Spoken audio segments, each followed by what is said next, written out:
It's 8 a.m. and I'm getting fidgety. 5 hours from now, James Paxton will be starting the most important Mariners game in 16 years. Will I make it to Safeco Field by the third inning? The wheels on the bus stopped going round and round about 45 minutes ago when everything came to a standstill. Clowns to the left of me, jokers to the right, here I am, stuck in the middle of five. Relax, I tell myself. There are worse ways to spend early October mornings than anticipating an unscheduled baseball game between the Mariners and Minnesota Twins. The notion of the season decided by a play-in showdown had seemed absurd 2 weeks ago after the Mariners were swept at Houston. Their record was 74-76, 4.5 games behind Minnesota in the race for the second wildcard berth. They were as cooked as burnt toast. But the team unable to manufactured a hot streak. Mike Leake got things rolling against the Rangers with another quality start in the opener of the season's final homestand. Then Felix Hernandez finally resembled an authentic version of King Felix, and Paxton recovered from that worst-case scenario return to the rotation in Houston, where every pitch was either a slider in the dirt or a chest-high fastball begging to be clobbered. 3 straight over Texas didn't capture the imagination of fans distracted by the Seahawks' sluggish offense, but the sweep of Cleveland sure opened some eyes. The Indians already had clinched the A Central in the wake of a 21-game winning streak, and they brought little energy to Safeco Field. While the Mariners were gaining momentum, the Twins approached the finish line gasping for air, victims of a schedule putting them on an Ingham road trip that included 3 against the Yankees and 3 against the Indians. What loomed as a checkmate fortnight for the Mariners turned into a 102-run.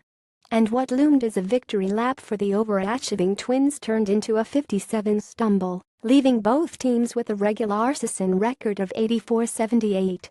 Because the primary tiebreaker formula is head-to-head competition, the Mariners 43 versus the Twins have been awarded home field rights for the play-in game. And now there's light at the end of 6 miles of orange cones on I-5. The bus is plodding forward, north to Seattle. I'm more giddy than fidgety. I think back to 1995 and the Onagum playoff against the Angels.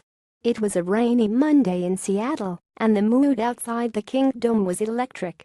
When the gates opened during batting practice, there was enough electricity to produce the world's first recorded indoor thunderbolt.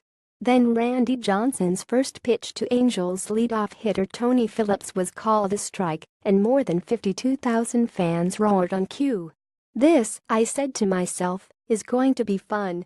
The bus pulls in at the stop on Royal Brougham, and the flashbacks to 1995 are vivid.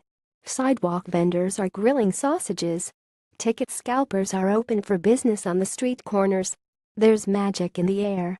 And I wonder, will James Paxton's first pitch be called a strike? Will the Safeco Field crowd offer the same boisterous reaction to strike one that it gave Johnson in the Kingdome? I wonder too, what Mariners player will step up and produce the kind of dagger and hard hit Luis Sojo did with the bases loaded in 1995. Robinson Cano, he's been on a 12-week tear. Nelson Cruz, he was leading the league in runs batted in before the Mariners caught fire, and each RBI since has defined clutch. Mike Zunino, it's not a question of if he'll clear the left field bleachers with a mammoth blast, merely when. Then again, baseball being baseball, perhaps some unlikely candidate, backup catcher Carlos Ruiz, or utility infielder Taylor Motter might emerge as a legend of the fall.